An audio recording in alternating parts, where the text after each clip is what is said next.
minutes compared to the first 10 minutes. Mm-hmm.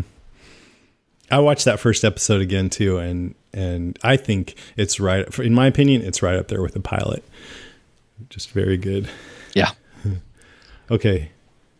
Whose turn is it? Chris. Yeah, it's me. This is number 6, I guess. So I realized that everything I've done so far has been pretty positive, and I'm actually going to end on a positive here for number 6. But this is the summit in Arrow on the Doorpost, right, where Rick and the governor were sitting and having their meeting. This was my favorite episode of the 3rd season. I think I'm in the minority saying that. A lot of people liked Clear, or they liked the first one, or they liked something else. But something about this episode I thought really, really worked well. And all of the scenes between Rick and the governor in that room, I just found riveting for some reason. I don't know why. It kind of showed a lot of different character aspects of each character, especially the governor. Maybe, he was trying different things to get Rick to open up or break a little bit. He offered him the whiskey. He had the deal ready to offer him. He tried to be funny. He tried different things, and to me, it just showed that the governor was really prepared for this. He went in knowing what to do, and he had a plan. And I felt like Rick was in over his head totally and didn't know what was going on. And in a way, Rick kind of underestimated the governor in this respect. But at the same time, he didn't really know him as well. So I don't know. I didn't find it slow or boring or filler or anything like that. I loved everything about it. Plus, everything that happened outside between Daryl and Martinez and Herschel and Milton, I thought was just brilliantly done too. Bring these two groups that are supposed to be completely at odds and show how they're so similar. And it really worked for me. Arrow on the Doorpost was my favorite episode of the season, and all that stuff I thought was really well done. Say it loud, say it proud. That makes me like it more, the way you just explained it, the way the governor was trying different angles. I hadn't thought about that before, so that's cool. Cool. Well, there you go. Did you see the Walking Dead bad lip reading thing on YouTube? I was going to bring that up. That was amazing. It was the funniest thing I watched it at work, and people were looking at me. Broadway. I was crying. My eyes actually teared up, and I was crying. When they made the zombies talk, that was pretty funny. My favorite animals, sharks. Just can read your thoughts just before you sneeze. I'd never heard of this bad lip reading thing before, but I want to go and find more. There's a Star Trek one. There's also an NFL football one that's really good. But go and watch the Twilight ones. The Twilights and the Hunger Game ones are pretty good too. Nice. Okay. That episode actually floundered a little bit for me, Chris. Just to be completely contrary to what you said about it being your favorite season. You don't know what you're talking about. Well, I really liked what happened outside of the room, and I thought inside of the room, just it was good, and there was a lot of good dialogue. But I think that having the governor having a gun under the table, I was hoping for it to be foreshadowing in some way. And this might be a flaw in my own thinking, because I had just finished watching or was just about to finish watching a season of Justified. I don't know if anybody watches Justified. It's a phenomenal show, and I just absolutely love it. And if it was Justified, that gun would have come out and Rick would have shot him right then and there, and it would have been completely justified. But I thought that gun under the table was going to be foreshadowing for some kind of explosive event, and I never got it, and I felt a little let down about that. I agree with that, and I don't know why they showed it. They made a point of showing it, and it just never showed up again. But it didn't bother me, because I think I forgot about it, to be honest with you. They showed it to us, and then the rest of the episode played out, and I never thought about it again, which maybe is just me, but I don't know. There's that whole thing of Chekhov's gun. It's a rule that if you show a gun in Act 1, it should go off by Act 3. Yep. But, I really think this gun served a purpose, and that was just to make the scene feel more tense. Yeah, more dangerous. Oh, yeah. Rick's in danger. Rick's in danger. He doesn't even know how much danger he's in. That's true. But in order for the story to work, they had to go away from that meeting without violence, so that you'd wonder how the next day's meeting was going to go. Right. And it's just another indication that the governor is thinking ahead, and he has a plan, and he knows that he might need this gun here, so he's going to put it there. But he also brings whiskey and a map and whatever else he had. So, and I agree with all this. Like, the story couldn't make sense if there was an explosive event and somebody got killed. That all makes sense. And even having the gun there to show that the governor was prepared more for this meeting, and that it raised the tension that Rick was in danger. But just my mentality at the time was that, I guess it's that the Chekhov's rule, or what? You show the gun has to go off. They showed the gun, it did not go off. I felt let down, and I was expecting it. Right, so that's it, and I think that's entirely me and how I was perceiving what was going to happen. What if Rick would have left, and then the governor grabbed the gun and fires once into the air? Would that have done it? And yelled, "Yeehaw!" No. Gotta fire the gun. Just kidding. Okay, Karen. That was your number 6? 6, yeah. Jason? Okay. My number 6 is I'm going to pick an episode. Wait. It is your turn, right? Or did I skip Jason? I just went. Jason? I think Jason. Oh, I'm sorry. God. I'm sorry. I don't even know. You're too nice to pipe it. Or not smart enough to remember where we are. It could go either way, really. So my number 6, I'm going to actually come back to something I alluded to earlier, but it's the cold open of the season premiere. The first 10 minutes of this season.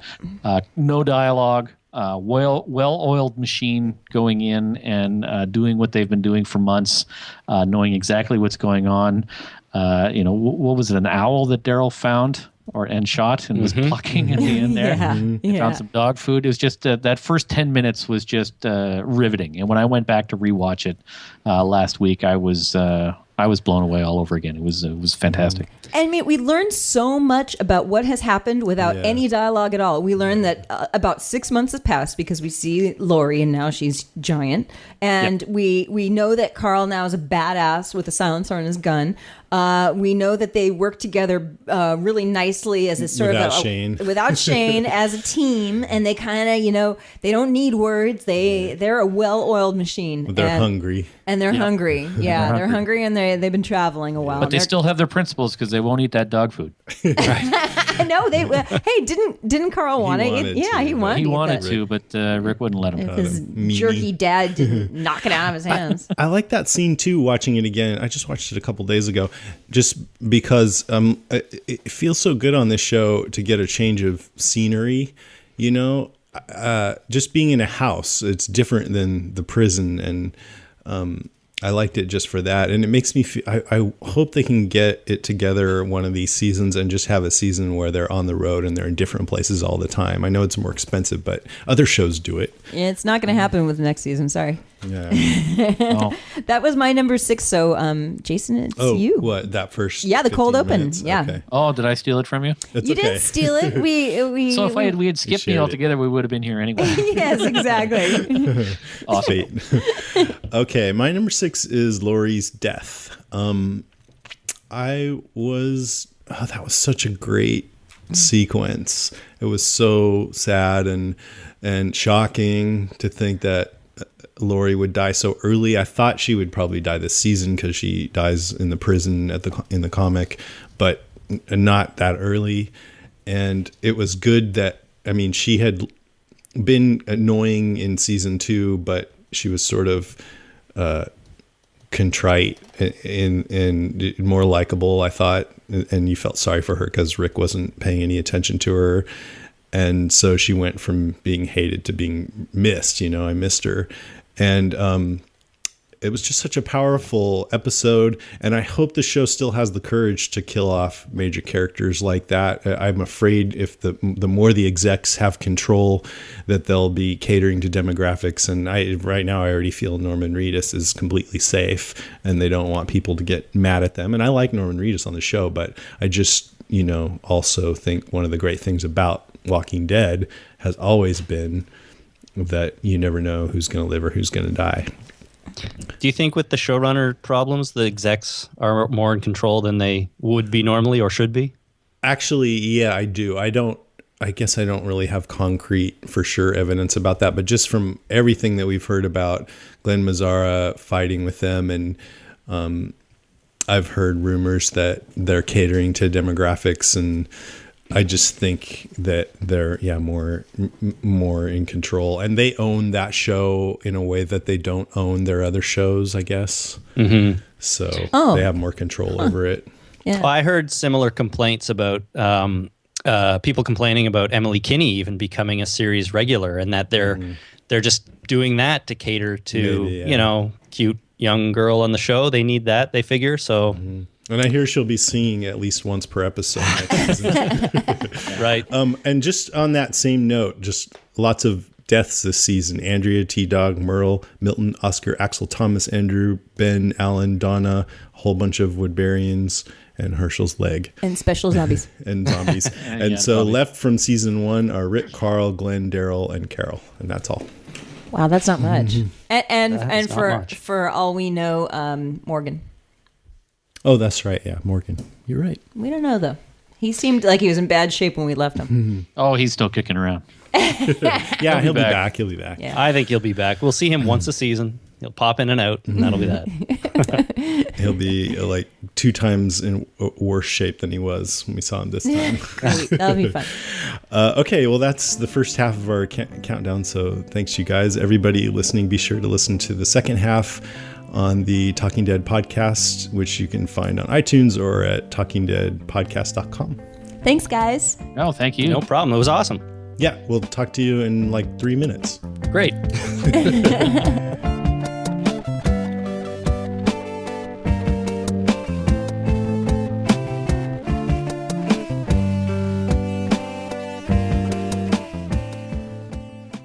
Okay, let's talk about Audible. Okay. So Audible, if you go to audiblepodcast.com/deadcast, as you know, you can sign up for a trial membership, and then you can get a free audiobook, and there's no obligation to continue. But I was thinking, I love audiobooks in general, but why would we push Audible in particular? And why would you maybe want to continue with them? And it's because if you keep your monthly membership after your trial month is up, then you get a book a month, and it costs less than it would be to buy most of the books on there, and pretty significantly less. So you can, if you get into audiobooks, then you can actually save money by signing up with Audible in particular. So that's one reason why they're particularly good. That's a pretty compelling reason too. Yeah. If you end up, wanting to listen to an audiobook a month, then this is the cheapest way to do it. I wanted to talk about one I read this time, or listened to, because you've done it so far, and finally I got around to listening to a whole one since we started with them as our sponsor, and it's Cell. So keeping with the Stephen King theme, and we're on a tear. People told a lot of people don't like Cell. Until recently, I had only read and or listened to the first part of it, and it starts out amazing. It's basically the premise. The premise happens in the first couple of pages, so hopefully it won't be too spoilery. But everybody who's on a cell phone during this one moment, it turns into a crazy cannibal spouting this crazy language. And awesome. Our hero Clayton Riddell is in the middle of he's on Boylston Street in Boston, which I know very well because I went to school there for a couple of years, and he sees people he's getting an ice cream, and all of a sudden this little girl who's in line for the ice cream starts trying to eat another little girl, and he sees a guy chewing on a dog's ear, and there's people running around, and then there's planes crashing and stuff. Oh my God, on Boylston Street? Well, just, he sees over, but the airport's not too far away from there. I was just thinking, recently Boylston Street has been in the news for kind of chaos. Yeah, that's right. Yeah, and it's just insane. It's everything I love about zombie movies. Just all of a sudden there's chaos and you don't know what the hell's going on, and it's people that used to be your friends are suddenly trying to eat you. But they're very violent and quick too. He's really good with that. Stephen King is too. He's really good with writing, the chaos Yeah, and this, I mean, sometimes his books start out with a lot of backstory, but this one starts right in the action. So it's great. But then the criticism with Cell is that people say it gets boring in the middle and they hate the ending. And maybe because I heard that beforehand, a lot of times if it helps me, if I'm going to watch something, to hear the worst complaints about it because I'm prepared for crap, and then you know, my expectations are low. I don't know, but I thought it was great. Like I loved the whole middle. I wasn't bored at all. He did go into his whole telepathy thing, which he always does. Like, why does he do that? Really? Yeah. Like, but, you know, I mean, that's what the thing with Stephen King. When I'm reading his book, I'm like, oh, here's the little boy who has telepathy. But, I thought it really worked in this one. It's sort of like the zombies started developing this hive mind, and I won't say any more about it than that. But I thought that was really cool. And then the ending, I thought was fine. I wrote a short story once and I ended it almost exactly the same way. So that might have helped me appreciate it a little more.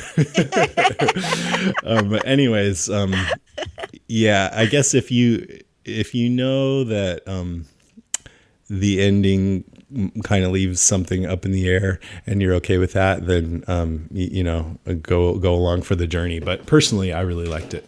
That's great. Okay. The Stephen King fest continues.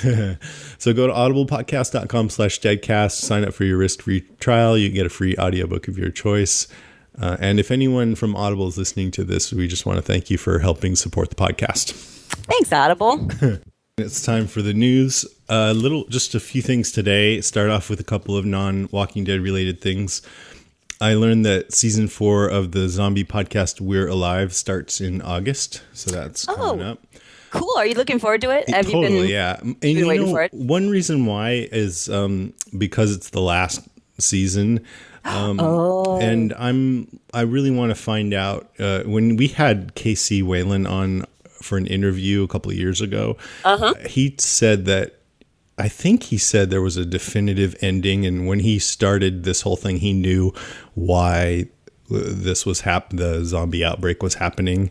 So it'd be kind of interesting to find out, you know. Yeah, cool. See what he says. Yeah. So I'm kind of glad. I've been listening this whole time, and I'm kind of glad they're wrapping it up. You know, it's good to get a conclusion every once in a while to something. Right. You ain't gonna get it for The Walking Dead. Yeah, I wonder. You know, like I wonder that about The Walking Dead. Like, what would it take for it to end? It's like a relationship, kind of, you know, good relationships don't end. So it's probably going to be because people aren't watching anymore, which means it won't be as good. You know, I don't know. Some shows like Mad Men, they're wrapping up after 7 seasons, even though it's still relatively popular, but it's not a big ratings blockbuster like Walking Dead. Right. How's it going to end? Yeah.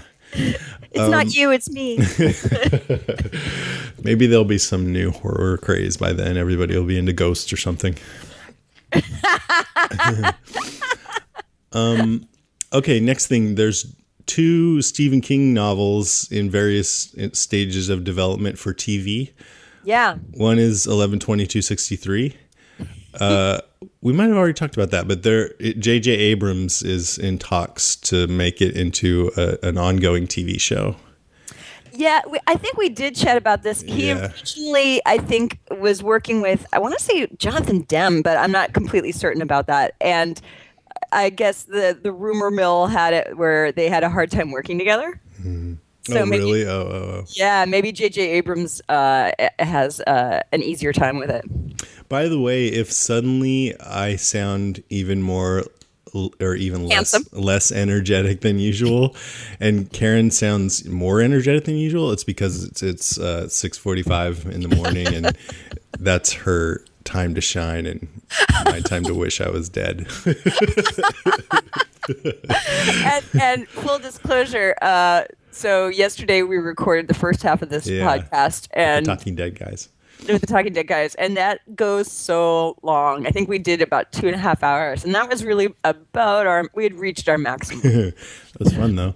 It was. And then the other Stephen King book is Under the Dome. I don't know that one.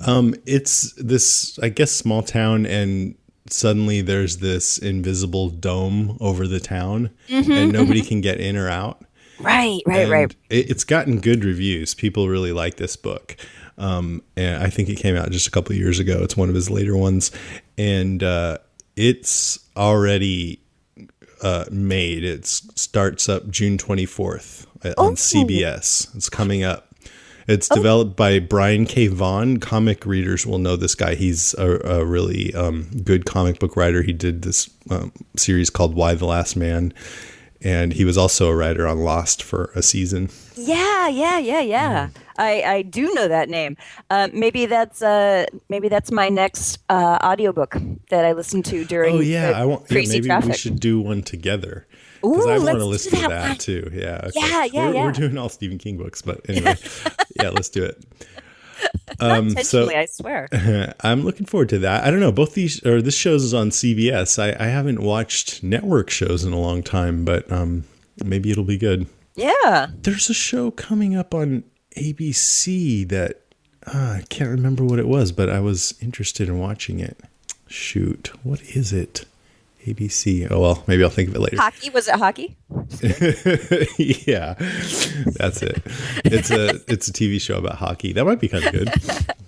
Behind the scenes. Right. They're actually they have produced behind the scenes with. But it would be a hockey fictional, like a drama. Right. And they'd have to hire actors with missing teeth. Yes, they would. And then broken noses.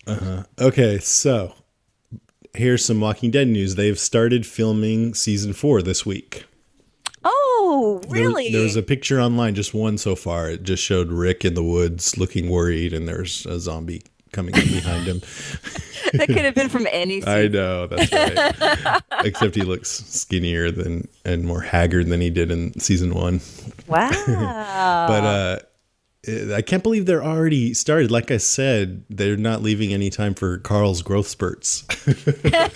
They've been feeding him human growth hormones, though. Time flies. Wow, so they're back in Georgia. Good for them, because now they can film before it gets unbearably hot. And all during that, too. And all during that.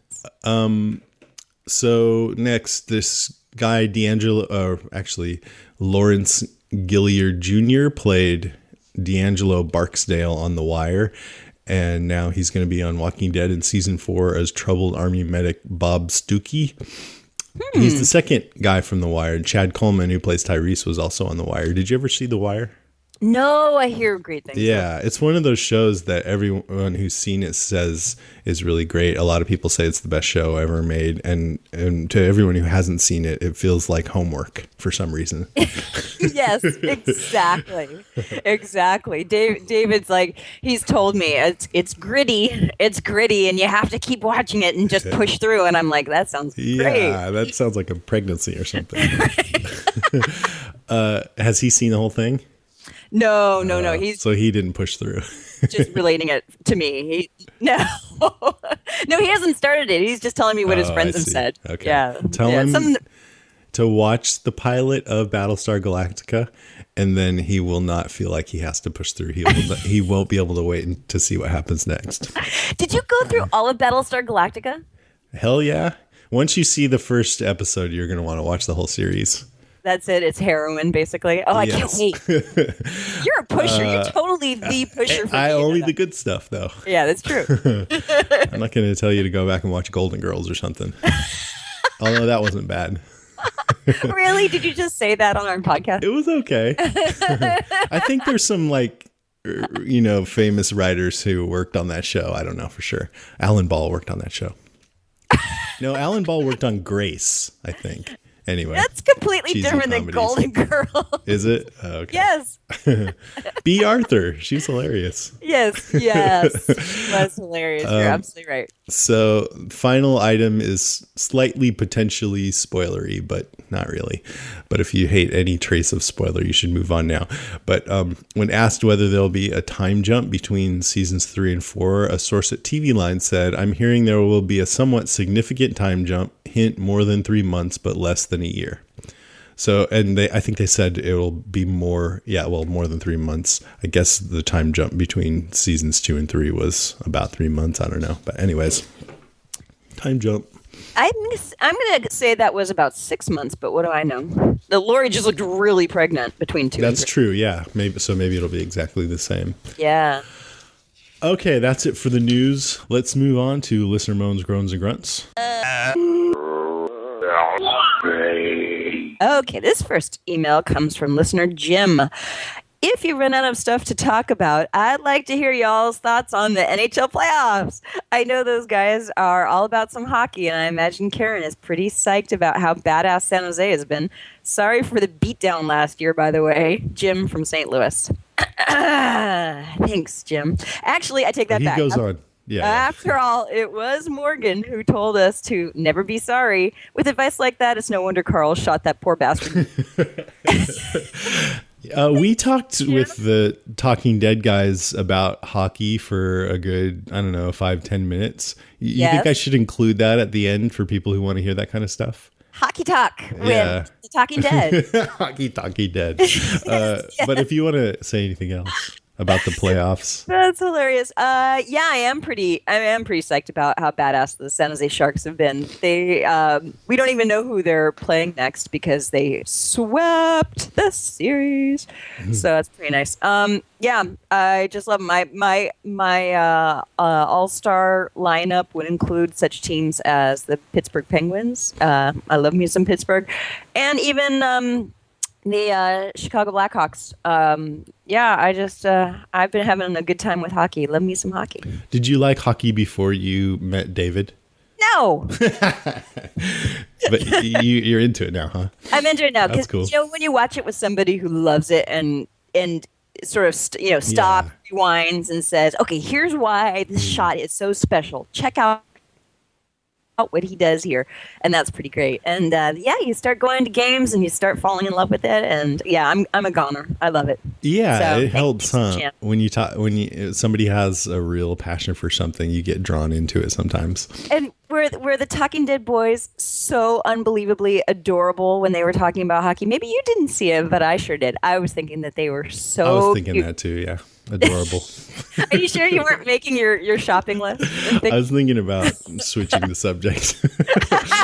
We ended up talking about video games. I know. So if you want some hockey and video game talk, I might put that on the tack that on the end.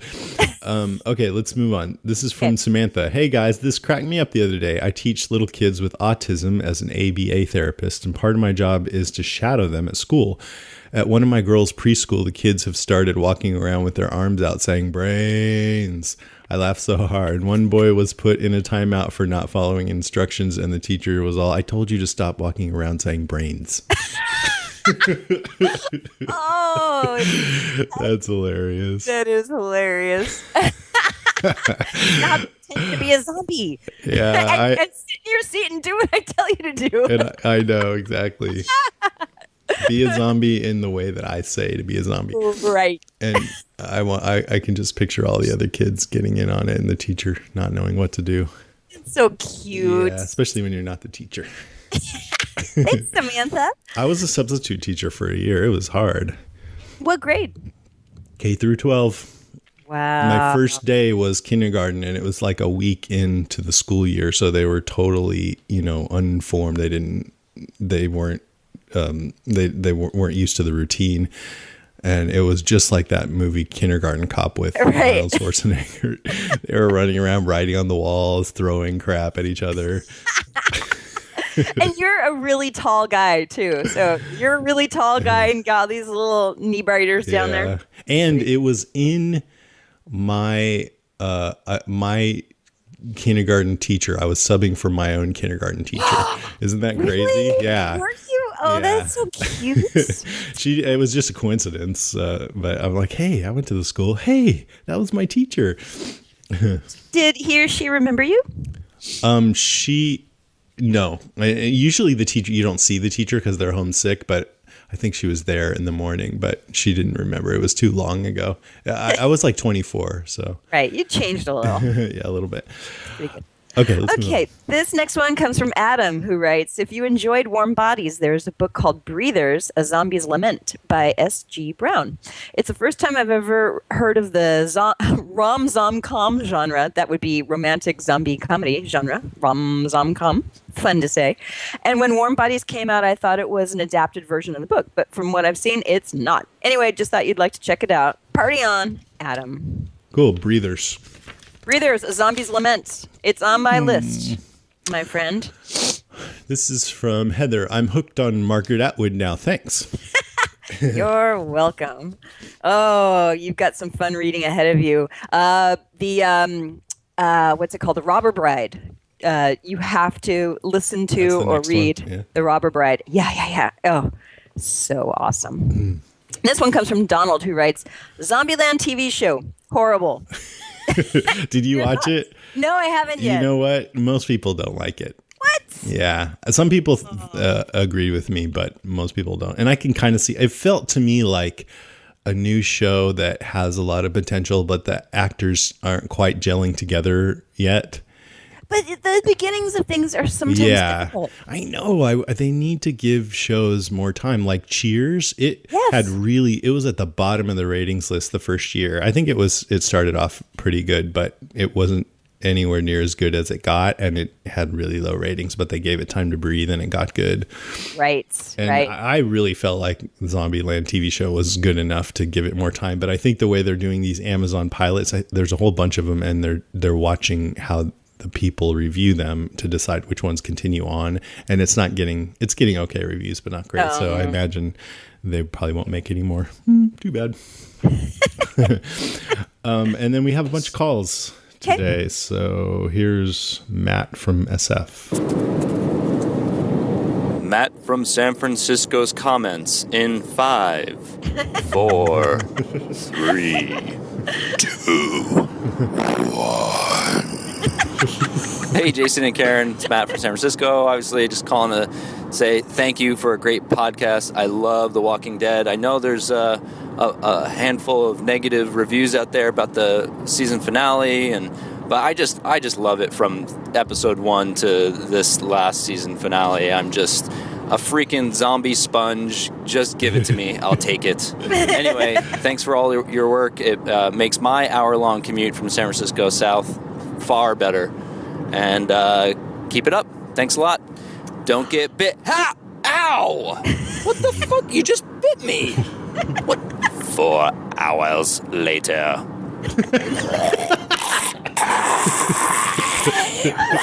Season 4. I like his announcer voice. I do too. 4 hours later. That's great, Matt. Will you please send us another audio file with some sort of intro to our news section done in your announcer voice? Yes, please. And now for the news. That'd be great. He's a zombie now, so I don't know. He can still do it. And now for the news. Okay, here is this is John. This isn't quite as creepy as it sounds when I tell you that it's in response to, Karen, your story about seeing that creepy light through the floor. Remember that? Yes. Oh, okay, I do. So here's John's response to that. Hi, Karen. I miss you. When are you getting home? Anyway, sorry about the light the other day. Usually I turn it off. Must have slipped my mind. Oh, if you haven't figured it out by now, I'm the guy living under your house. It's the only way I could be close to you. Oh, I just love your sexy voice. Quick question. What side of the bed do you sleep on? What side? I'll just lie on them both.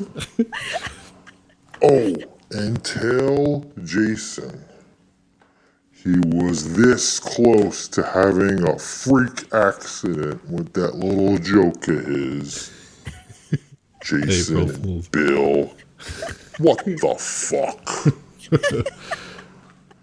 Well, you're almost out of milk, too. You might want to pick some up. I had some in my cereal. Give you a heads up about that. We are out of milk. Well, don't worry about the light incident. It won't happen again. I'll see you when you get home. Have a good show. Bye. That's it. Wow. So you know what? It sounded like he like that was put through a computer voice. No, that's his real voice. Thing. Yeah, it probably is. You know, living under a house can really deepen your voice. So do you want to hear what the follow up to the creepy light under the floor? Sure. Okay, You told me, but you didn't say it on the podcast. Yeah. So I found out, by the way, when I came home that night, I found out that it's a little less creepy than than I was hoping. It was that David just went down there really early and turned off the light. Was he messing with you or? No, he wasn't messing with me. Creepy David. Creepy David actually went downstairs and was like, "I better save some energy and turn it up." So You were hoping it was creepier than that, huh? it kind of was. You Yeah, wanted it to be an Evil Dead demon. I wanted it to be John. And John, thank you so much. That makes me so happy. That's awesome. Okay, here is Armando. No. Hey, what's going on, Jason and Karen? My name's Armando, and I've been a huge fan since season 2. I can't really recall the first episode I've listened to, but man, you two do a damn good job. Thanks. I apologize for me swearing, but man, you guys just fit together so You just well. said damn. Really good podcast. Obviously a big fan of The Walking Dead. The season finale was but I'll take it. I mean, what else can you do? I just wanted to ask you guys, what other TV shows or podcasts do you watch/listen to? Okay, thank you guys for everything. Don't get bit. Hey, I'm doing another podcast next week. Did you know that? What? It's called TV Times 3. And me and Daryl Darnell from the Fringe podcast are going to be on there talking about Game of Thrones and a couple other shows. I forget which ones right now. I better Really? figure that Will out. you- Defiance. Will you throw up a link to it when you do it that? comes up. Yeah. What's the other show? Other podcast? I can tell you one that you just told me. You just told me about one. Yeah. It's awesome. It's called The Treatment.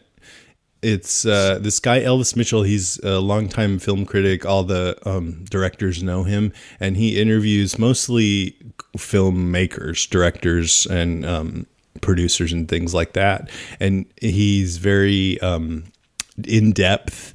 And he knows, all about movies. And the one thing about him that's interesting is he'll interview the directors of movies that aren't that critically acclaimed, but he'll just still get into the symbolism and things like that. Yeah. But he's really great. And he recently interviewed the Game of Thrones guys, which was really good. And Robert Redford. And he's just, he's Danny awesome. Boyle. Yeah, I Danny can. Boyle, I'm looking at it right now. I'm like, damn, he gets some really amazing people on. Tim Burton, Paul Thomas Anderson. So yeah, he gets some really unbelievably great people. By the way, I listen to also Freakonomics, This American Life. I listen to. That's my favorite. This American Life. It's great. Pop Culture Happy Hour. Wait, don't tell me. Fresh Air. Wait. The Nerdist Writers Panel, which you turned me on to. Me and Lissy went to the Wait show live in a theater the other day. Oh, you did? And how was it? It had Steve Martin. It seemed like they were nervous and there were a lot of awkward pauses or they followed lines that weren't that funny. But then when they edited it all together and put it out as the regular show, it felt a lot snappier because they took that all out, Yeah. And it was better. But I almost wish it was like $22 just to go to a theater and watch it. And even though it's live, you're still sitting in a theater. It wasn't really worth it. Why don't you edit out our slow parts? Sometimes I do. I might take this out. But yeah, what about Game of Thrones? I mean, This American Life is my favorite podcast, and House to Astonish is a great comic book podcast, by the way, for you comic book fans. Shows Game of Thrones is great. Mad Men, Breaking Bad is one of my favorite shows of all time. Yes, Breaking Bad is the best television show, in my opinion, the best television show that's ever been created. Except for Happy Days, right? Except for Happy Days. And then if you go back, I don't know what episode, but it's within like the first 20 episodes of our podcast. We did an episode where we counted down our top 5 podcasts. Yeah. If you can find that, you'll hear a lot more of us talking about that. Oops, yeah. I'm also I have to say, just one quick shout out to Radiolab. Radiolab's awesome. Yeah. Mm-hmm. Okay, let's move on to Scott Gimple. Boom, what's up? This is me, the person that you didn't know the name of before, that you called Scott. Yeah, it's Scott. This would be a good time for me to tell you what my name is. But let me continue with what I was saying before about Lost. I figured I shouldn't continue and call back again because it was going on too long, and I was ranting and raving. Both of those things. I was ranting and raving. Okay, but what I wanted to say was basically a lot of similarities between The Walking Dead and Lost, but Lost is better. A lot better, I think, personally. In a better version. But I still like Walking Dead a lot. I'm not going to keep bashing it. Anyway, with the Lost, I just said The Lost. Anyway, Lost. Boom. Lost is what it's called. I started rewatching it, and it made me realize how much better it is than The Walking Dead. I'm sorry. I just said I wouldn't bash it anymore. I'm continuing to bash a little bit, but I don't mean to. I just want to get my point across. A lot of similarities, but Lost it's a lot better. That's what I think. Okay. Wow, Boom. Scott Gimple bashing some shit. I know. Okay. It's nice that he's humble like that. Yes. Yeah, I mean, that makes me like The Walking Dead even more, that the showrunner is humble about it. You should aspire to be more like Lost. Right. Also, another thing, I like that you guys do a little Breaking Bad, because that's also one of my favorite shows ever.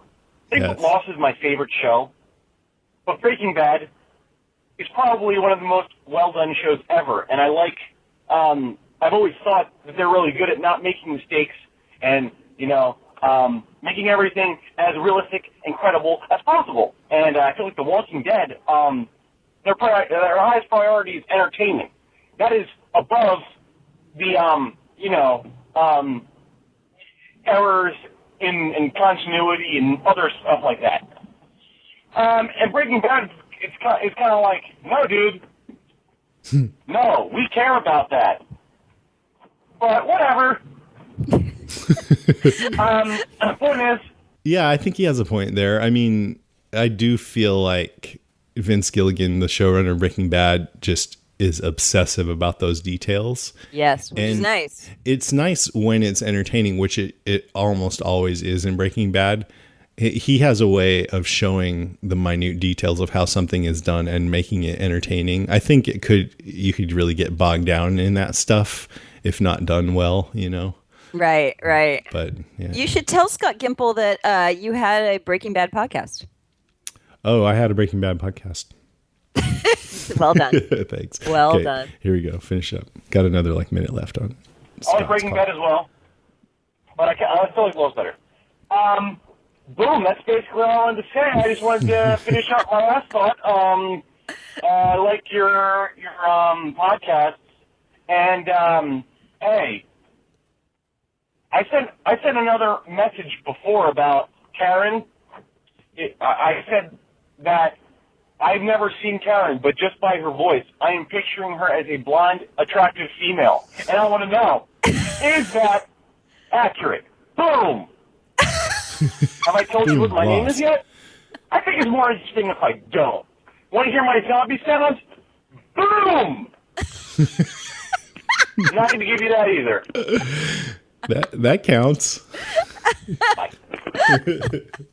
have to put him in the zombie sound panel. That's boom. That's no worse than Robert Kirkman's. No, yeehaw. Yeehaw, boom. Boom. So I would say you're blonde. Yes, that's true. Yes. You're blonde. He called that. Shut up. No, I'm not finished. Female, yes. You started out as a female and you're currently still a female. And you're very attractive. So he called it. Good job, Scott Gimple. So nice. And That's I think very sweet of you, Scott Gimple. Yeah, it does. It's like a ruse. I'm not going to tell you my name. We know your name. Scott Gimple. Boom. Boom. And then there's one more call. This is from Amanda. Hi, this is Amanda from Fruitland, New Mexico. I just heard your Evil Dead. Well, I didn't like it that much either. Well, but did you guys stay for the cameo at the end? Bruce Campbell came out. Yep. Did you guys do that? Well, let me know. Bye. Yep, we did. Boom, we did. And I thought it was like, what was that? He came out, what did he say? Groovy or something? Groovy. Yeah. It's like. It was a cameo. That's what it was. But he's just like against a black screen. It's yes. Like, yeah. It's like, here you go, fans. There you go. Here's Bruce Campbell. Throwing you a bone. Yeah. If you didn't like the movie, at least you got this. Okay, ready to close it out? I'm ready. All right, that's our show, episode 104. Thanks for listening, everybody. Thanks, everybody. And you wanted to say something? I'm so glad you put that prompt in there for me. Thank you. Yes, before we say goodbye, I wanted to shout out our congratulations to Ray Lynn, who is a rock star. She not only ran a half marathon in Philly last weekend, or 2 weekends ago, but last weekend she ran another 10-miler, and she hit her times, and she did these 2 big runs, also raising donations for canine cancer research. And she's just awesome, and I love her general wonderfulness. So shout out to you, Raylyn. Congratulations. Keep running. And you've got the cutest doggies in the whole world, and I'm so proud of you. So wasn't she in some pain or something? Yeah, she had an IT band injury, and she ran through the IT band injury. I'm telling you, this girl is Superwoman. I just love her. So, yay for Philly, yay for Raylyn, and yay for research. So it was sort of inspiring me to. Well, Raylyn's inspired me in a couple ways. She got me to think about running, and then she got me to actually make some cookies and eat them. So I haven't done the running yet, but I made the cookies.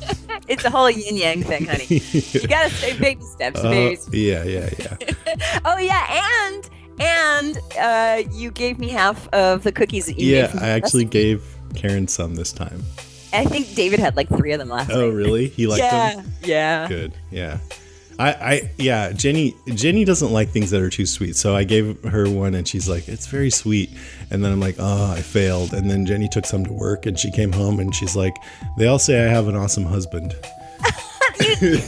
She does have an awesome husband. So you got me some brownie points with Jenny's coworkers. Raylyn, thank you.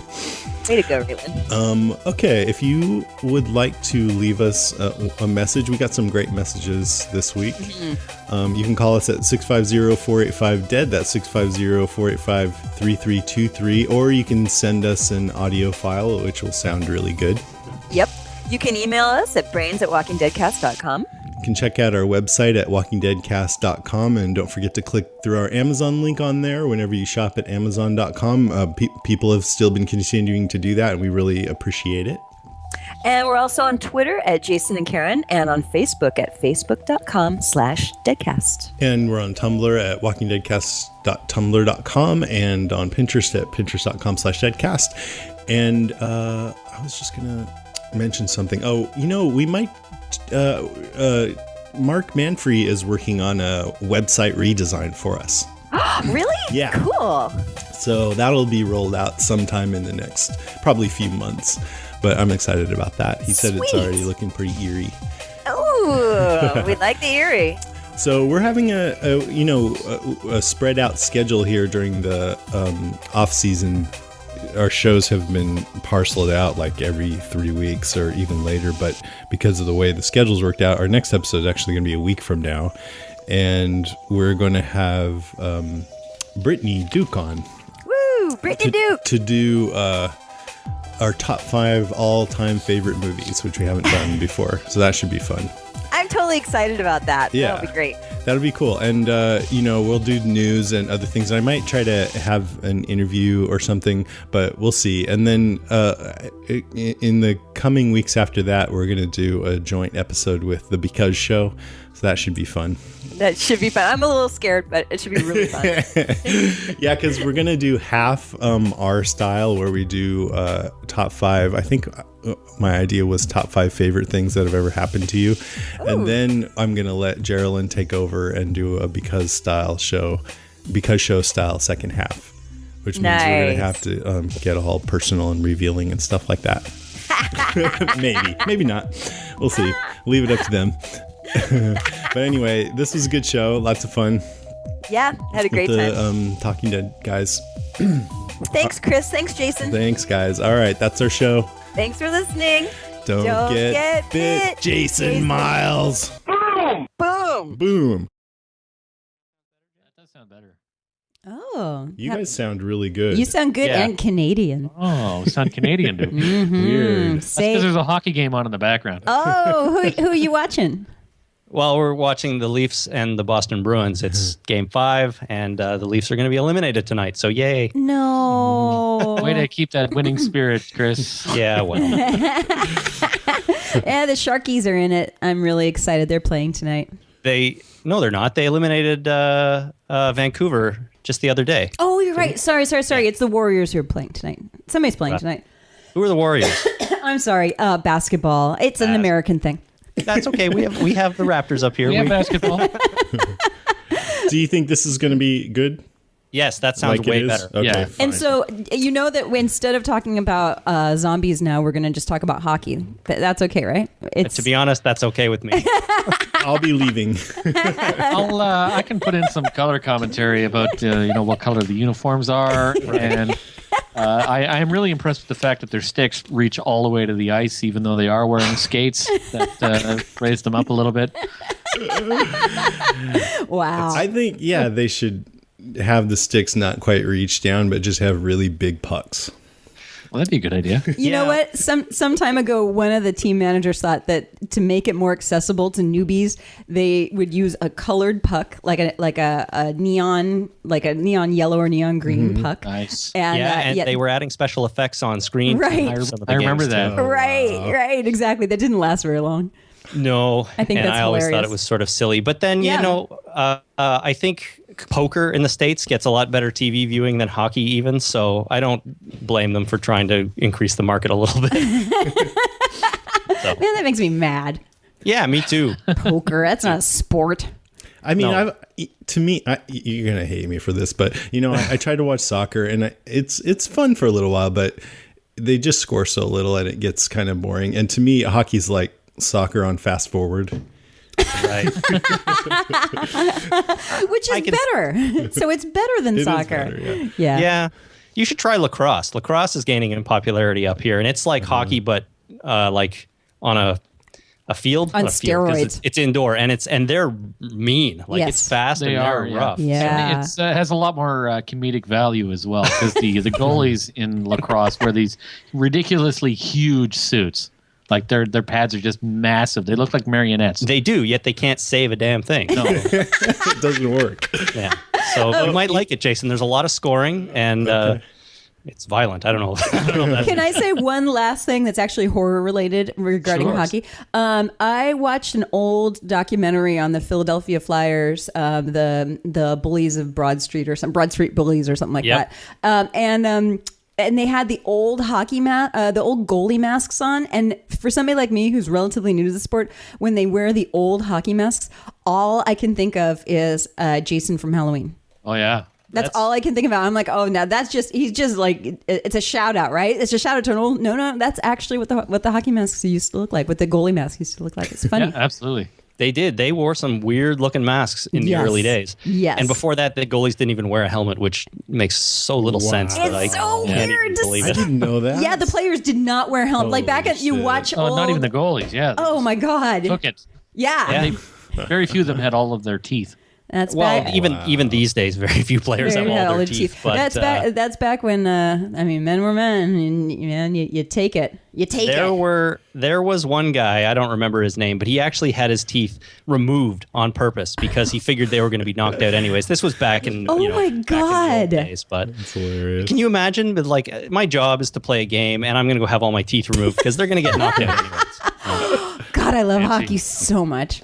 It's the best sport in the world. See, hockey goalies, I think, are odd in that, basic human instinct. When something's flying at you at about 80 miles an hour, you get out of the way. Like your instinct is to dodge. Right. But hockey goalies, they try very hard to get in the way. Yep. Yes. That's their whole job. Their whole job is to get in the way of a lethal object. Yeah, Right. I imagine in the beginning you have to overcome some genetic programming in order to do your job. Yeah, that's why they start them young.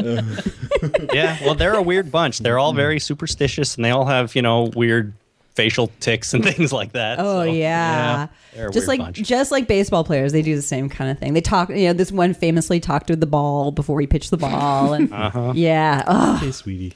Hey, before we start, too, I was wondering if you guys are playing any games. Are you gamers? Yeah, totally. Yeah. What are you into?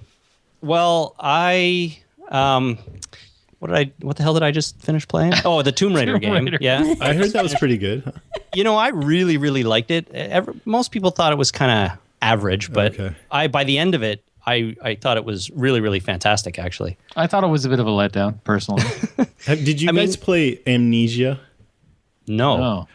It's people say it's the scariest game ever made. And it's kind of a smaller game. I think you can get it for like $10, but it's a first person. But you wouldn't call it a shooter because you mostly just hide and cry. And that sounds like fun. You go in the dark. If you go in the dark, you kind of go insane, and you start hearing whispers, and your controls don't quite work right, and the screen gets blurry and stuff That's like cool. that. Yeah, sounds scary. It does. I can only play it for like 5 minutes at a time. Is this what platform? Xbox or? I'm playing it on a Mac. I think it's pretty cross-platform. If it's on, it's like one of those downloadable games. Right. Check it out. That sounds cool. I'm always up for a scary game. So I've got BioShock Infinite sitting here. I haven't put it in yet, but I've heard it's amazing too. I'm 3/4 of the way through that. But I haven't finished it for some reason. Well, I'm not sure why. Are you get done? back in there. Am I done? Are you a finisher? No. Unfortunately, no. It's hard. Those games are... I didn't finish the first BioShock, even though it was really cool. I finished the first one and never played the second one, strangely enough. Yeah. I really like the first two. I don't know. I don't have any idea why I'm not continuing to play this game. Well, I don't know. Karen, I got him talking about games when you subjected I know, and hockey. I started to really bored I started to look around the room. No, not really a gamer, babe. What can I say? Didn't even want to try the Telltale game, the Walking Dead Telltale game? I did actually with Jason, and looked great. And then it went, You watched me play about 5 minutes of it. Yeah. Right.